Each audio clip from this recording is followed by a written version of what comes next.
আসসালামু আলাইকুম। জাহাঙ্গীরনগর বিশ্ববিদ্যালয় সি ইউনিট ভর্তি পরীক্ষার বাংলার পূর্ণাঙ্গ সাজেশন আজকে এই ভিডিওতে আমি তোমাদের দেব।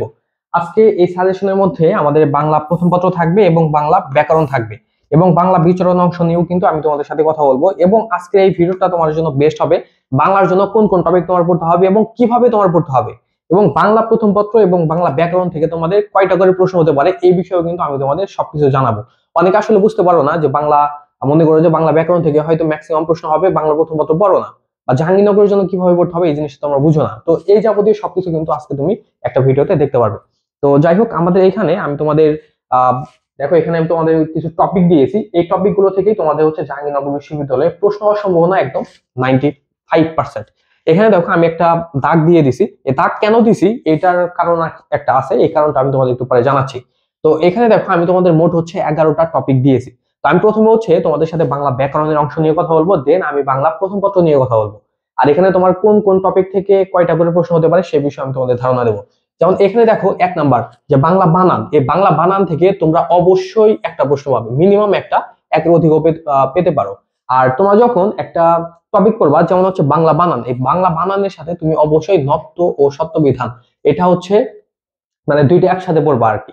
তো নত্য শত বিধানের মধ্যে যে স্বভাবতই নত্য সত্য বিধানের যে বিষয়টা আছে, এই জিনিসটা তোমরা খুব ভালোভাবে দেখে নিও, ওইখান থেকে কিন্তু তোমাদের প্রশ্ন দিতে পারে। আর বাংলা বানানটা তোমরা একটু ভালো করে দেখে নিও। বাংলা বানানের মধ্যে ধরো তোমাদের মানে গ্রুপ আকারে কোনো শব্দ দিতে পারে বা একটা দুটো শব্দ দিতে পারে, বা ধরো একটা মানে প্রশ্ন দিয়ে বললো যে এখানে বাংলা বানানের মানে কোন ব্যবহারটা ইউজ হবে না, এইভাবে কিন্তু তোমাদের প্রশ্ন হতে পারে। তবে ব্যবহার থেকে তোমাদের প্রশ্ন হওয়ার সম্ভাবনা খুবই কম। যাই হোক, এখন 2 নাম্বারটা হচ্ছে বাক্য প্রকরণ ও বাক্য শুদ্ধি, এখান থেকেও তোমরা একটা প্রশ্ন পাবে। ঠিক আছে? তো এই টপিকটা তোমরা খুব ভালো করে শিখে নেবে। বাক্য শুদ্ধি, ধরো একটা বাক্যের মধ্যে যে ভুলভাল থাকে ওইগুলো হচ্ছে তোমার ঠিক করতে হবে, বা বাক্যের মধ্যে ধরো হচ্ছে বানানের কোনো ভুল থাকবে, বানানটা ঠিক করতে হবে। তারপর হচ্ছে বাক্য প্রকরণ থেকে প্রশ্ন করতে পারে, যেমন ধরো যে একটা সরল বাক্য দেয়া আছে ওইটা জটিল করতে হবে, এই টাইপের প্রশ্ন কিন্তু এখানে দিতে পারে। এবং একটা সার্থক বাক্য হতে যে 3টা গুণাবলী লাগে ওইখান থেকেও কিন্তু তোমাদের এখানে প্রশ্ন হতে পারে। তো তার জন্য এই টপিকটা তোমরা খুব ভালো করে দেখে নিবা। তারপর হচ্ছে সমাস নির্ণয়, এই টপিকটা তোমার অবশ্যই ভালো করতে হবে। এবং সমাসের যে প্রশ্ন, এই সমাসের প্রশ্নটা কিন্তু তোমাদের অনেক হার্ড হবে। দেখো আমি তোমাদের একটা কথা বলছি, জাহাঙ্গীরনগর ইউনিটে আমার মেরিট ছিল হচ্ছে 14তম, এটা হয়তো তোমরা অনেক স্টুডেন্টই জানো, কিন্তু এখানে আমি তোমার কেন বললাম এই কথাটা, কারণ হচ্ছে আমি জাহাঙ্গীরনগরে এত মেরিট করেও মানে একটা জায়গায় কিন্তু আমি ধরা খাইছিলাম, সেটা হচ্ছে সমাস। আমি সমাস খুব ভালো পারতাম, কিন্তু যখন হচ্ছে পরীক্ষা দিয়ে বের হলাম তখন মনে হলো যে আমি সমাজ যেটা মার্ক করেছি এটা ভুল হয়েছে। মানে সমাজ খুবই কঠিন আসছিল, মানে খুবই কঠিন আসছিল আমার। একটা সমাজ মনে হয় দিয়েছিল, মনে হয় উপমান নাকি উপমিত টাইপের একটা সমাজ দিয়েছিল, কিন্তু ওইটা আমি মানে গেসই করতে পারি না ওইটা আসলে কি হবে। যাই হোক, পরবর্তীতে বুঝলাম যে আমি যে অ্যান্সারটা করেছিলাম ওইটা ভুল হয়েছিল। তো তারপরে দেখো 4 নাম্বার প্রশ্নটা হচ্ছে শব্দ সম্ভার, এখান থেকে তোমাদের প্রশ্ন হতে পারে। তো এখানে তোমরা মৌলিক শব্দ, যোগরূঢ় শব্দ, যৌগিক শব্দ এগুলো একটু দেখে নিও। আর এখানে হচ্ছে কোন শব্দটা হচ্ছে কোন দেশ থেকে আসছে এই জিনিসটাও কিন্তু তোমাদের জন্য ইম্পর্টেন্ট, ওইটা হচ্ছে তোমরা ভালো করে দেখে নিবে, কোনটা পর্তুগিজ কোনটা হচ্ছে বাংলা তৎসম, এগুলো কিন্তু তোমরা দেখে নিবে। আরবি শব্দ কোনটা এটা হচ্ছে তোমরা দেখবা। তারপর দেখো পাশে হচ্ছে পদ প্রকরণ, এখান থেকে তোমরা অবশ্যই একটা প্রশ্ন পাবে, অবশ্যই এগুলো থেকেও পাবে। ঠিক আছে, এগুলো থেকেও পাবে, শব্দ সম্ভার থেকেও ইনশাল্লাহ পাবে। আর বাক্য পদ প্রকরণ থেকে তোমরা অবশ্যই প্রশ্ন পাবে। এই পদ প্রকরণের মধ্যে তোমরা এই যে অব্যয় যে অংশটা আছে না, এই অব্যয় অংশটা তোমরা একটু ভালো করে দেখে নিও।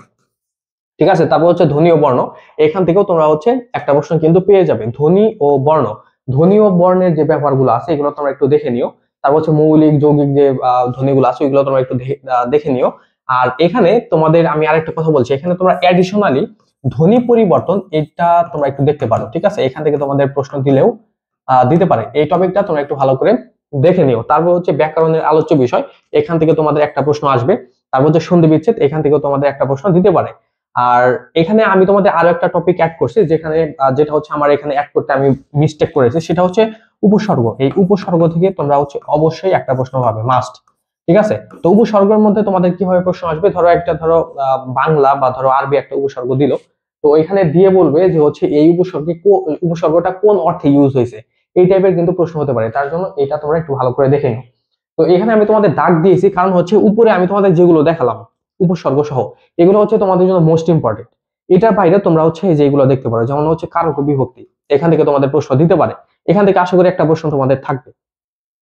কারক ও বিভক্তির মধ্যে তোমাদের জন্য বেশি ইম্পর্টেন্ট হচ্ছে করণ কারক, অধিকরণ আর একটা হচ্ছে অপাদান, এই 3টা হচ্ছে তোমাদের জন্য বেশি ইম্পর্টেন্ট।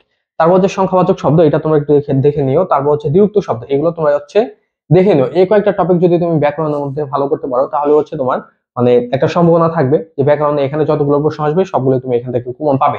এখন বিষয় হচ্ছে যে ব্যাকরণের মধ্যে তোমরা কয়টা প্রশ্ন পাবে এবং বাংলা প্রথম থেকে তোমরা কয়টা প্রশ্ন পাবে, এই জিনিসটা কিন্তু তোমাদের জন্য ইম্পর্টেন্ট। দেখো আমি তোমাদের এটা নিয়ে এখন হচ্ছে আলোচনা করব।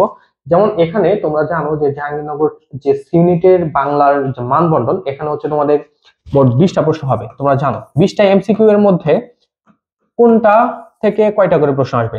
তো এখানে আমি তোমাদের বলছি, যেমন হচ্ছে বাংলা প্রথম পত্রের কথা যদি আমি বলি, বাংলা প্রথম পত্র থেকে তোমাদের প্রশ্ন আসবে, বাংলা প্রথম পত্র প্লাস হচ্ছে সহপাঠ দুইটা মিলিয়ে, এই দুইটা থেকে তোমাদের প্রশ্ন হবে হচ্ছে 20টা যেহেতু প্রশ্ন আছে, তো সেক্ষেত্রে তোমরা এখানে ধরে রাখো যে তোমাদের এখানে 9 থেকে 11টার মতো প্রশ্ন হবে হচ্ছে বাংলা প্রথম পত্র থেকে, সহপাঠ প্লাস হচ্ছে বাংলা প্রথম পত্র। বাকি যে ব্যাকরণ এবং সহপাঠ বিরোচন অংশ, বিরোচন থেকে তোমরা হচ্ছে এখানে 2 থেকে 3টা প্রশ্ন পাবে এবং বাকিগুলো হচ্ছে তোমরা বাংলা ব্যাকরণ অংশ থেকে পাবে। এখানে এমন হতে পারে যে এখান থেকে তোমাদের প্রশ্ন 8 থেকে 10টা দিতে পারে, এখানে প্রশ্ন একটু কম হতে পারে বাংলা প্রথম পত্র থেকে, এবং তোমাদের হচ্ছে বিরোচন অংশ থেকে তোমাদের প্রশ্ন একটু বেশি হতে পারে, এরকম কিন্তু এখানে হতে পারে। এখন বিষয় হচ্ছে যে বাংলা প্রথম পত্রের মধ্যে তোমরা কোন কোন বিষয় পড়বা, এটা কিন্তু তোমাদের ইম্পর্টেন্ট একটা জিনিস। ঠিক আছে, এই জিনিস কিন্তু তোমাদের বুঝতে হবে। তার আগে তোমাদের বলছে আমাদের কিন্তু জাহাঙ্গীরনগর ইউনিটের জন্য বর্তমানে একটা মডেল টেস্ট ব্যাচ কিন্তু রানিং আছে, 15 তারিখ থেকে শুরু হয়েছে, মাত্র একটা পরীক্ষা হয়েছে। তোমরা চাইলে আমাদের এখানে ভর্তি হতে পারো। তো ডেসক্রিপশন বক্সে কিন্তু এই যাবতীয় সবকিছু তুমি দেখতে পারবে। এছাড়া আমি ভিডিও শেষে আমাদের মডেল টেস্ট নিয়ে তোমাদের ধারণা দেবো।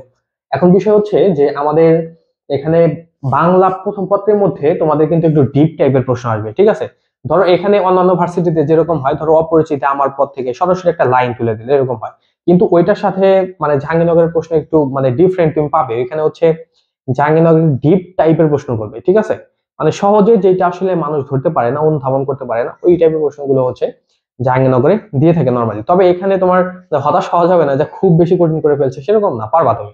তোমার ভালো প্রিপারেশন থাকলে তুমি এখানে পারবা। আর এখানে তোমরা আরেকটা জিনিস হচ্ছে অ্যাড করে পড়বা, সেটা হচ্ছে সাহিত্য অংশটা। সাহিত্য অংশের মধ্যে তোমরা কি কি পড়বা, যেমন তোমাদের যে কবি সাহিত্যিক যারা আছেন, আচ্ছা আমি যে এখানে বাংলা প্রথম পত্রের কথা যে বললাম 8 থেকে 10টা হবে প্রশ্ন, এখানে কিন্তু সাহিত্য অংশ কিন্তু যুক্ত আছে। তো তোমাদের এখানে কবি সাহিত্যিক যারা আছেন তোমাদের সিলেবাসের মধ্যে, তো তাদের যে ব্যাকগ্রাউন্ডটা আছে ওইটা তোমরা একটু ভালো করে দেখে নিবে, ওইখান থেকে হচ্ছে তোমাদের এখানে প্রশ্ন হতে পারে। আর এখানে তোমাদের আরো একটা সাজেশন আমি দিচ্ছি, সেটা হচ্ছে সাংবাদিকতা টাইপের কিছু প্রশ্ন, যেমন হচ্ছে ধরো সংবাদপত্র বা হচ্ছে ধরো সম্পাদক কে ছিল কোন একটা পত্রিকা, বা হচ্ছে কোন একটা ধরো এরকম কোন টাইপের কোন একটা প্রশ্ন আসবে, তার বলবে যে এটা সম্পাদক কে ছিল। এটা কিন্তু মানে বাংলা প্রথম পত্রের মধ্যেও কিন্তু বা বাংলার মধ্যে কিন্তু তোমরা এই টাইপের প্রশ্ন কিন্তু পেতে পারো। তার কারণে তোমাদের এই জিনিসগুলো হচ্ছে এইভাবে মিলিয়ে তোমাদের পড়তে হবে। তারপর আমি বাংলা বিরোচনের কথা বলি, বিরোচনের জন্য তোমরা হচ্ছে এটিএম বইটা পড়বা, বা এই টাইপের যদি অন্য কোনো বই থাকে সেটা পড়লেও হবে। এখানে তোমরা মেইনলি হচ্ছে বিগত সালের যে প্রশ্নগুলো আছে এগুলো পড়বা। বিগত সালের মধ্যে তোমরা কি কি পড়বা, যেমন ধরো এখানে বিসিএস এর প্রশ্ন আছে, তারপর জব এটার প্রশ্ন আছে, তারপর হচ্ছে অ্যাডমিশন। তো সবগুলাই হচ্ছে তুমি বিগত সালের গুলা পড়বা। দেন তোমার হাতে যদি এনাফ টাইম থাকে তখন হচ্ছে তুমি চ্যাপ্টার বাই চ্যাপ্টার পড়বা।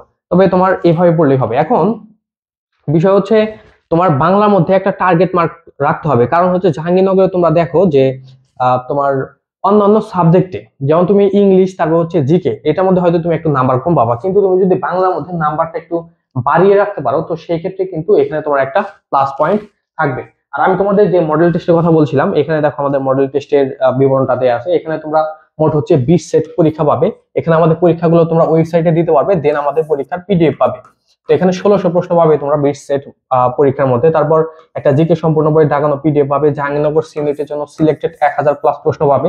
তারপর হচ্ছে ইংরেজি মুখস্থ অংশের শীট পাবে। তারপর হচ্ছে 3টা লাইভ ক্লাস নেবো এবং আমাদের ফি হচ্ছে 450 টাকা। যদি কেউ ভর্তি হতে চাও, এখানে যে নাম্বারটা দেওয়া আছে এই নাম্বারে তোমরা হচ্ছে যোগাযোগ করবা। ঠিক আছে, আর আমি তোমাদের সবাইকে রিকমেন্ড করবো আমাদের এখানে তোমরা অ্যাড হতে পারো, এখান থেকে তোমরা হচ্ছে বেস্ট একটা সাপোর্ট পেয়ে যাবে। এছাড়া কিন্তু আমাদের জাহাঙ্গীরনগর ইউনিটের জন্য বর্তমানে একটা কোর্স রানিং আছে, তোমরা চলো এখানে অ্যাড হতে পারো। আর আমি তোমাদের হচ্ছে একটা ইয়া দিয়ে দিচ্ছি, দেখো এখানে আমি তোমাদের একটা স্যাম্পল দিচ্ছি। এখানে তোমরা যা যা দেখতে পাচ্ছ না, এগুলো সব হচ্ছে তোমরা এখানে মডেল টেস্টে অ্যাড হও আর কোর্সে অ্যাড হও, তোমরা এখানে সবকিছু পেয়ে যাবে। দেখো এখানে আইকিউ তে তোমাদের যা যা পড়তে হবে সবকিছু এখানে আমি তোমাদের দিয়ে দিচ্ছি। সাংবাদিকতা থেকে যা পড়তে হবে সবকিছু দেয়া আছে। তারপর ইংরেজি সাহিত্য থেকে যা পড়তে হবে সব দেয়া আছে। তারপর হচ্ছে আন্তর্জাতিক সম্পর্ক থেকে যা পড়তে হবে সবকিছু কিন্তু এখানে দেয়া আছে। তো ঠিক আছে, তো এগুলা কিন্তু তোমরা আমাদের এখানে অ্যাড হলে কিন্তু পেয়ে যাবে। আর এখান থেকেই তোমরা হচ্ছে ভর্তি পরীক্ষায় অনেক প্রশ্ন কমন পাবে, সরাসরি বলে দিলাম। আর আমাদের বর্তমানে যে কোর্সটা রানিং আছে ওই কোর্সে হচ্ছে তোমরা 35টা ক্লাস পাবে জাহাঙ্গীরনগর ইউনিটের জন্য ইংলিশ এবং জিকের উপরে। তো ওই কোর্স রানিং আছে, বর্তমান ফি হচ্ছে 1000। যদি কেউ ভর্তি হতে চাও আমাদের ডেসক্রিপশনে যে বিবরণটা দেওয়া আছে ওইটা দেখে নিও, এবং আমাদের যে নাম্বার দেখালাম ওই নাম্বারে তোমরা যোগাযোগ করবে। তো সবাই ভালো থাকো, আজকে আমাদের আলোচনা এই পর্যন্ত ছিল, দেখা হবে তোমাদের সাথে পরবর্তী সময়।